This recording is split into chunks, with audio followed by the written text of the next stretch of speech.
High, আসসালামু আলাইকুম।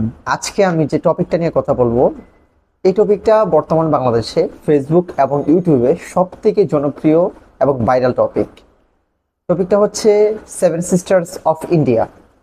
Seven sisters of ইন্ডিয়ার কথা মাথায় আসলেই সবার আগে যার কথা আপনাদের মনে পড়ে যাবে তার নাম হচ্ছে জনাব লুৎফুজ্জামান বাবর, সাবেক স্বরাষ্ট্র প্রতিমন্ত্রী। লুৎফুজ্জামান বাবরের জীবন কাহিনী বা ওনার উত্থান পতন আমরা একপাশে রাখি, আগে সেভেন সিস্টার্স নিয়ে আলোচনা করে নিই। উত্তর পূর্ব ভারতের অরুণাচল প্রদেশ, আসাম, ত্রিপুরা, নাগাল্যান্ড, মণিপুর, মিজোরাম সাথে বলা হয় সেভেন সিস্টার্স অফ ইন্ডিয়া। 80-র দশকে ঢাকা বিমানবন্দর কেন্দ্রিক কেসিও ব্র্যান্ডের গড়ি চোরাচালান করতেন বলে অনেকে দাবি করেছেন। মূলত উনি হুসেন মোহাম্মদ এরশাদের সময়কালে এই কাজগুলো করতেন বলে অনেকে দাবি করেছেন, কিন্তু তার স্বজনরা এই ব্যাপারটি মেনে নিতে নারাজ। সর্বপ্রথম 1991 সালে পঞ্চম জাতীয় সংসদ নির্বাচনে মদন মোহনগঞ্জ খালিয়াজুড়ি আসন থেকে স্বতন্ত্র নির্বাচিত হয়।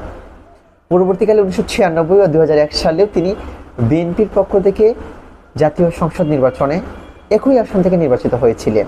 21শে আগস্ট সাবেক প্রধানমন্ত্রী শেখ হাসিনাকে গ্রেনেড হামলার মাধ্যমে মারার যে প্ল্যান ছিল তার সাথে তার কানেক্টিভিটি ছিল বলে অনেকে দাবি করেন। সবথেকে দুঃখের ব্যাপার হচ্ছে যে মাসে তিনি জন্মগ্রহণ করেছেন, অক্টোবর মাস, ওই মাসেই 21শে আগস্টের গ্রেনেড হামলায় 2018 সালে তাকে মৃত্যুদণ্ডে দণ্ডিত করা হয়। 21শে আগস্ট 2004 সালের গ্রেনেড হামলায় তারেক রহমান সহ 2012 সালে লুৎফুজ্জামান বাবর ও 30 আসামির নাম সংযুক্ত করা হয়, যা তার জীবনে কাল হয়ে দাঁড়ায়। তিনি আজ অব্দি জেলে কাটাচ্ছেন।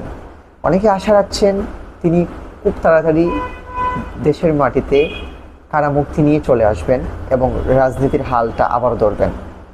সো আজকে এই পর্যন্তই, দেখা হচ্ছে নতুন কোনো ভিডিওতে নতুন কোনো টপিক নিয়ে।